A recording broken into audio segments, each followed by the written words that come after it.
नमस्कार, एक बार फिर से आप सभी का स्वागत है एक और खूबसूरत बुधवार वाव वेडनेसडे में। जैसा कि आप सबको पता है कि हर वेडनेसडे को हम वाव वेडनेसडे सेलिब्रेट करते हैं फ्यूचर यूनिवर्सिटी में और एक पॉडकास्ट करते हैं। एक जानी मानी शख्सियत देश की, उनको बुलाया जाता है, उनसे रूबरू होते हैं, उनसे कुछ सीखते हैं और उनसे कुछ ऐसी बातें सुनने को मिलती हैं जो हमारे छात्र छात्राओं के लिए उनके उज्जवल भविष्य के काम आती हैं। बड़े गर्व के साथ बताना चाहूंगा कि आज की गेस्ट हैं डॉक्टर उर्मिला शर्मा। आपका स्वागत मैडम फ्यूचर विश्वविद्यालय में। आज दीक्षारंभ का पर्व चल रहा है। विश्वविद्यालय अनुदान आयोग के द्वारा एक इवेंट होता है जिसे दीक्षारंभ कहते हैं। नए बच्चे आते हैं, उनके लिए मंथ लॉन्ग, वीक लॉन्ग ऐसे इवेंट्स के रिकमेंडेशन यूनिवर्सिटी ग्रांट कमीशन से हैं। फ्यूचर विश्वविद्यालय यूनिवर्सिटी ग्रांट कमीशन के रिकमेंडेशन को 100% फॉलो करता है। राष्ट्रीय शिक्षा नीति के रिकमेंडेशंस को हम फॉलो करते हैं। आउटकम बेस्ड एजुकेशन पे हमारा काम है। इस दिशा में नए इनोवेशंस और नई टेक्नोलॉजी के साथ देश की इंडिया की पहली एआई एनेबल यूनिवर्सिटी बनाने का सौभाग्य भी विश्वविद्यालय को प्राप्त हुआ। मैडम, आपको बताते हुए बड़ा हर्ष है कि 5 मार्च को, इनफैक्ट 6 मार्च को हमें आदरणीय योगेंद्र उपाध्याय जी, जो उच्च शिक्षा मंत्री हैं उत्तर प्रदेश सरकार के, उनके कर कमलों से देश का विश्वविद्यालय का उद्घाटन और इंडिया की पहली एआई एनेबल यूनिवर्सिटी बने हम। और आपको आज जान के बड़ा अच्छा लग रहा है। मैं चाहूंगा एक बार आप अपना परिचय ऑफिशियली हमें दें ताकि सब चीजों को समझ सके। नमस्कार पंकज जी। मैं पंकज जी को बधाई देना चाहती हूँ कि नाम आपने बहुत अच्छा रखा है, दीक्षारंभ। हमारी जो प्राचीन शिक्षा पद्धति है उसमें गुरु से दीक्षा ही देते थे हम विद्यार्थियों को। तो दीक्षारंभ आपका ये बताता है कि आप वैदिक परंपरा जो है, हमारी भारतीय संस्कृति जो है, उसको भी फॉलो कर रही हैं। और दूसरा, मैं आपको बधाई देना चाहती हूँ कि आपकी यूनिवर्सिटी का, विश्वविद्यालय का, जो अभी आप कह रहे हैं कि हमारे यहाँ जो शिक्षा मंत्री जी हैं उत्तर प्रदेश के, उन्होंने आपके विश्वविद्यालय को जो एक स्नेह दिया, उसके लिए आप बधाई के पात्र हैं। और मैं आपको शुभकामना भी देना चाहती हूँ कि आपका जो सपना है कि फ्यूचर में हम भारत का एक ऐसा विश्वविद्यालय बनना चाहते हैं, तो ईश्वर से यही प्रार्थना है कि आप निस्वार्थ भाव से, जिस दृढ़ निश्चय के साथ यूनिवर्सिटी के कार्य को आगे बढ़ाने में जो आपका मंत्र मुझे बहुत अच्छा लगा कि कम संसाधनों में अच्छा कैसे किया जाए, यह मेरी हमेशा सोच रहती है। तो ईश्वर आपकी सोच को फलीभूत करे। मैं कहती हूँ तथास्तु। आपके विश्वविद्यालय को दिन दुगनी और रात चौगनी सफलता मिले। आपने जहां तक कहा कि आप अपना परिचय दीजिए, पंकज जी, मेरा परिचय बहुत छोटा है।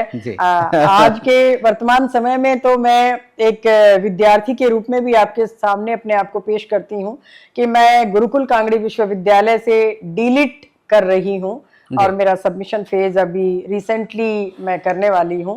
तो शिक्षा एक ऐसा माध्यम है, फ्यूचर, जो आपकी यूनिवर्सिटी का नाम है फ्यूचर।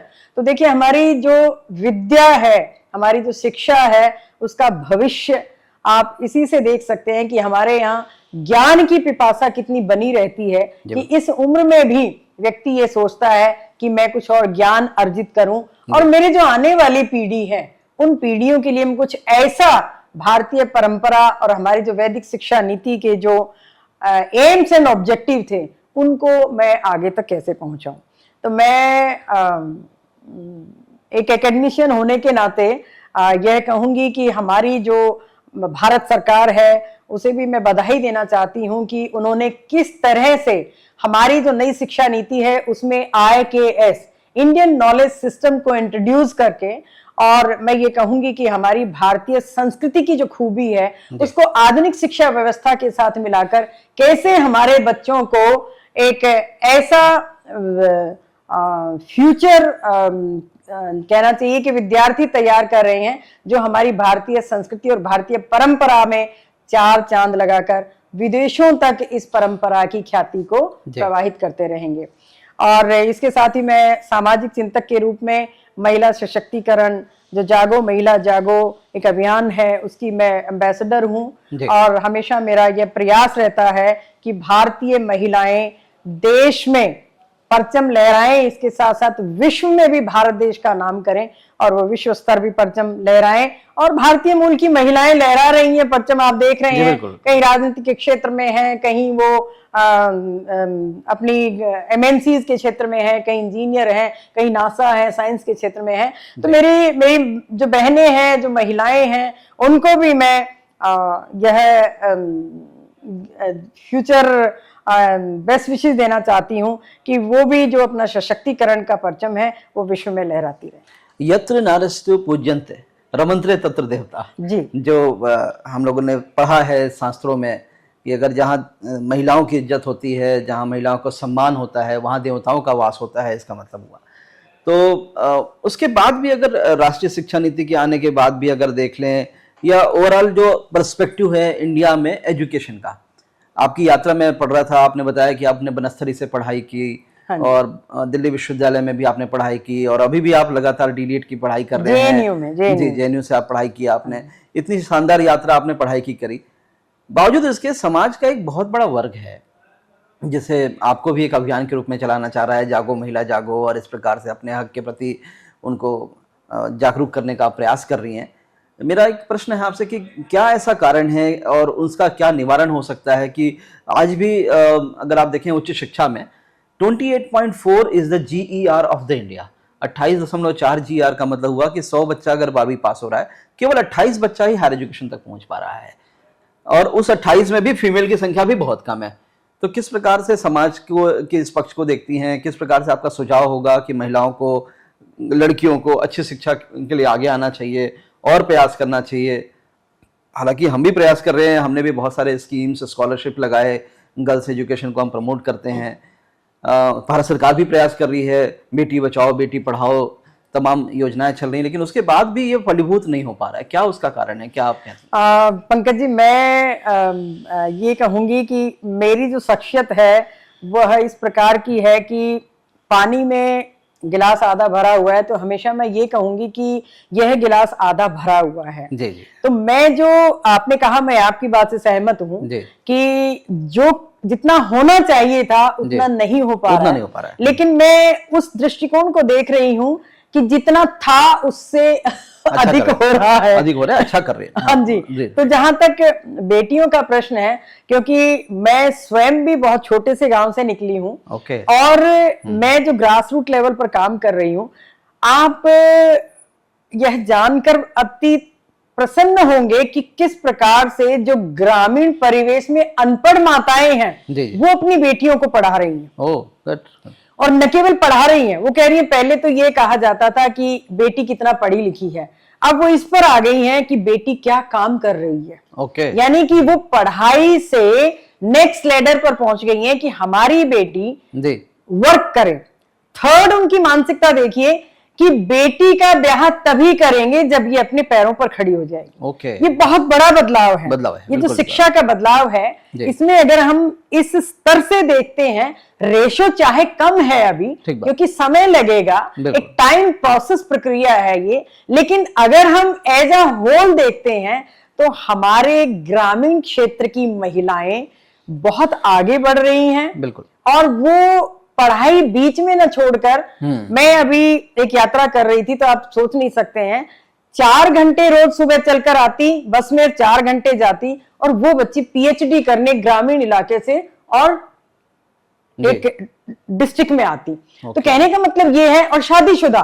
आप देखिए कि बेटी तुम क्या करना चाहते हो, ये परसेप्शन भी चेंज हो गया। अपवाद सब जगह हैं, लेकिन वहां वो कहती है कि मैं इतनी भाग्यशाली हूं कि मेरी सास ने मेरे से पूछा तुम क्या करना चाहती हो, तो मैंने कहा मैं अपनी आगे पढ़ाई करना चाहती हूँ। तो देखिए, एक सास, जिसे कहा जाता है सास कभी मां नहीं बन सकती, लेकिन मैंने लाइव उदाहरण देखा कि वो सास कैसी मां बनी, और उसने ये कहा तुम यदि पढ़ना चाहती हो तो तुम पढ़ो, बच्चे को मैं रखूंगी और तुम जाओ यूनिवर्सिटी में और अपनी पढ़ाई को पूरी करो। तो ये जो मानसिकता महिलाओं में आ गई है, महिलाओं में और पुरुषों में, दोनों में, हमारे यहाँ महिला और पुरुष को अलग करके नहीं देखा जा सकता है। तो ये जो मानसिकता आई है, इससे मैं उम्मीद करती हूँ कि आपका जो सपना है कि जितना होना चाहिए था वो अभी हुआ नहीं, वो अवश्य पूर्ण होगा।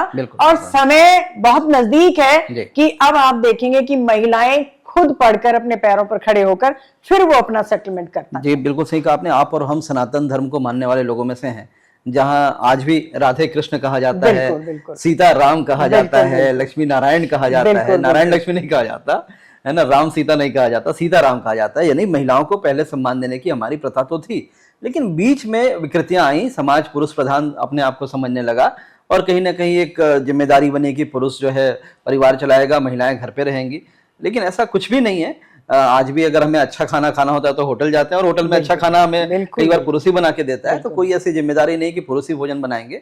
बट शिक्षा के जगत से चूंकि आप भी हैं, मैं भी हूँ, और मेरी बड़ी इच्छा होती है कि फ्यूचर विश्वविद्यालय को एक ऐसा विश्वविद्यालय बनाऊं मैं आने वाले वर्षों में कि एक उदाहरण बने ये, और देश की पहली INA यूनिवर्सिटी बन के हम लोगों ने बनाया। और हमने प्रयास किया कि हर पाठ्यक्रम में आर्टिफिशियल इंटेलिजेंस जैसे पाठ्यक्रम कराए जाएं।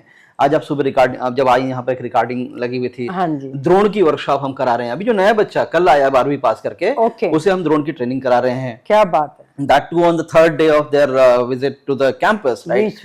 तो इस तरीके से हम ड्रोन की टेक्नोलॉजी, साइबर सिक्योरिटी, IBM के साथ हमने टाई अप किया, इंडस्ट्री ओरिएंटेशंस किया। तो बहुत सारे नवाचार, इनोवेटिव्स, आइडियाज, इन सबको लगा करके हम प्रयास तो कर रहे हैं। बट फिर भी वो रेशियो है जो थोड़ा सा हम आपके माध्यम से, क्योंकि आप जागो महिला जागो जैसे मूवमेंट्स की एम्बेसडर हैं, ब्रांड एम्बेसडर हैं, तो आप हमारे जो दर्शक हैं, जो हमारे पेरेंट्स हैं, हमारे जो छात्र छात्राएं और स्पेशली जो गर्ल स्टूडेंट्स आपको सुन रही हैं, उन्हें क्या संदेश देना चाहेंगे कि एक मिसाल क्रिएट करें आने वाले समय में, इस भेदभाव को, पुरुष और महिला के भेदभाव को समाप्त करते हुए एक उदाहरण सेट करें। और आप साक्षात उसका एक उदाहरण भी हैं, तो कैसे आप इसको लेती हैं, क्या कहना? देखिए, मैं जो मेरी बेटियां हैं और जो उनके पेरेंट्स हैं, जो माताएं हैं और बहनें हैं, उनको ये कहना चाहूंगी कि मैं पहली जिम्मेदारी माता की देना चाहती हूँ, क्योंकि मैंने ये देखा है कि समाज में जो भेदभाव का बीज है वो महिलाएं ही बोती हैं। बिल्कुल ठीक। पुरुष के यहाँ से नहीं आता है वो। मतलब मैंने खुद, क्योंकि मैंने बताया ग्रामीण इलाके से मैं आती हूँ, सास भी कभी बहू थी। तो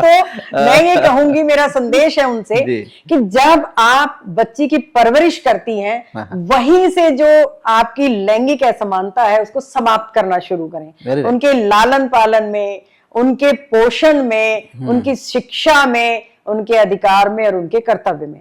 तो आप जैसा बीज डालेंगी वैसा ही आपको फल मिलेगा। तो जब इन्होंने यहाँ से असमानता को खत्म करने का जो प्रयास किया, तो जब वो बच्चा बड़ा होगा, जिस माहौल में वो बच्ची रहेगी, तो वो जाके कभी कर ही नहीं सकती है असमानता। उसके लिए पुरुष और महिला नहीं, फिर वो एक ह्यूमन बीइंग होगा उसके लिए। और आज मेरी बेटियां हैं जो पढ़ रही हैं, उनके लिए ये संदेश है कि पढ़ने लिखने का मतलब यह नहीं है कि पुरुष से आगे दौड़ना ही हमें सशक्त बनाएगा। पढ़ने लिखने का मतलब ये है कि पुरुष के साथ जो कंधे से कंधा मिलाकर चलने के लिए तुम्हारे अंदर ये भाव होना चाहिए कि ये पुरुष या महिला नहीं, ये एक व्यक्ति है, ये एक इंसान है, एक ह्यूमन बीइंग है। अगर हम ये सोच रखेंगे तो मुझे ये लगता है कि ये असमानता के जो आज हमें लेक्चर देने पड़ रहे हैं कि लैंगिक समानता कैसे लाई जाए, मुझे लगता है इसकी आवश्यकता ही नहीं पड़ेगी। तो ये हमारी माताएं और बहनें, मैं ये कहना चाहता था, सेलिब्रिटीज को देख के, आप जैसे वुमेन एम्बेसडर्स को देख के ये बातें कहने में अच्छा लगता है, सुनने में अच्छा लगता है। वो किसी ने खूबसूरत लाइन कही थी कि मेरा वक्त क्या बदला, जो लोग जो है कहते हैं, जो लोग जवाब नहीं देते थे उनके सलाम आने लगे। मेरा वक्त क्या बदला, मेरे नीम के पेड़ पे आम आने लगे। तो समय बदला। और उसके बाद कोई सेलिब्रिटी है, जैसे मैं अभी जानता हूँ बरेली में एक बहुत बड़ी IPS ऑफिसर है, आज उनको बुलाने वाला था मैं, लेकिन वो मुख्यमंत्री की विजिट के कारण आज वो नहीं आ पाई। IPS अंशिका वर्मा, BTech किया उन्होंने इलेक्ट्रॉनिक्स के साथ में, अभी IPS ऑफिसर हैं, बरेली में सम्मानजनक पद पे हैं। हर व्यक्ति उनके बारे में, हाँ जी बहुत अच्छा, बेटी हो तो ऐसी हो। सेलिब्रिटीज को देख के तो आप कह रहे हैं, लेकिन जो घर में बिटिया हैं उन्हें कई बार आप एक गिलास दूध नहीं दे रहे हैं। तो जो आपने कहा ना कि नरिशमेंट, जो घर, जो कहते हैं पहली पाठशाला जो है माँ की पाठशाला होती है, पहली पाठशाला घर होती है, तो वहीं पर जो असमानताएं हैं उनको समाप्त करें और एक स्वप्न देखें कि मेरी बिटिया भी एक बड़ा काम कर सकती है। मेरे एक लाइन का फॉर्मूला होता है मैडम, चाहे मैं कोई भी ओरिएंटेशन में बच्चों से बात करता हूँ और कहता हूँ कि बेटा, आपको आपके पिता के नाम से, आपको आपकी माँ के नाम से अगर जाना जा रहा है तो ठीक है, कुछ समय तक ठीक है, 10वीं 12वीं तक तो ठीक है, लेकिन कुछ ऐसा काम करिए कि आपके माता पिता को आपके नाम से जाना जाए, तब आपकी सफलता है। उस दिशा पे हम लड़कियों के लिए और क्या प्रयास करें फ्यूचर विश्वविद्यालय में, आपके रिकमेंडेशंस क्या होंगे, आपसे जानना चाहेंगे मैम।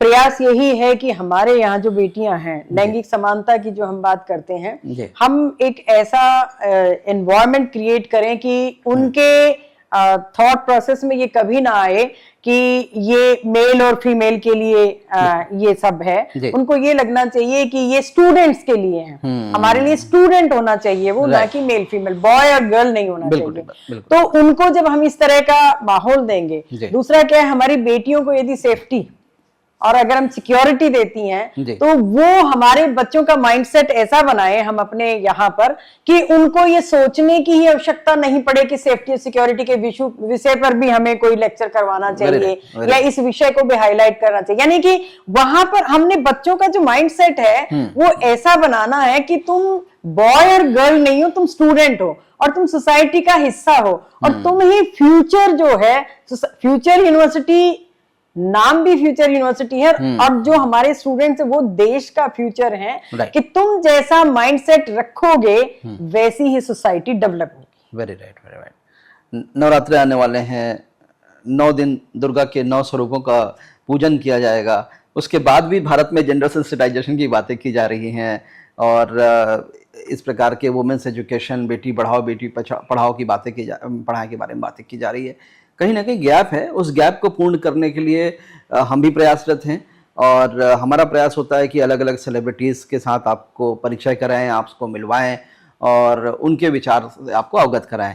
आज आप सुन रहे थे डॉक्टर उर्मिला शर्मा को, जो एसजीटी विश्वविद्यालय में डायरेक्टर एक्रेडिटेशंस और बहुत सारे बड़े पदों को काम किया। आपने बनस्थली से पढ़ाई करी, जेएनयू से पढ़ाई करी, दिल्ली यूनिवर्सिटी से पढ़ाई करी, अभी डीलेट भी कर रहे हैं, और इस उम्र में भी लगातार वो पढ़ने को पढ़ाने को तवज्जो देती हैं। इतने सारे आप काम करती हैं। आपका इस विश्वविद्यालय में आगमन निश्चित तौर पर हमारे छात्र छात्राओं के लिए एक उदाहरण था, और उन्हें बहुत कुछ सीखने को मिला होगा। और जो दर्शक और जो स्टूडेंट्स हमारे दीक्षारंभ के इस प्रोग्राम को मिस कर गए, जरूर हमारे रिकॉर्डिंग को वॉच करिएगा और इसी प्रकार से जुड़े रहिएगा हमारे चैनल के साथ में।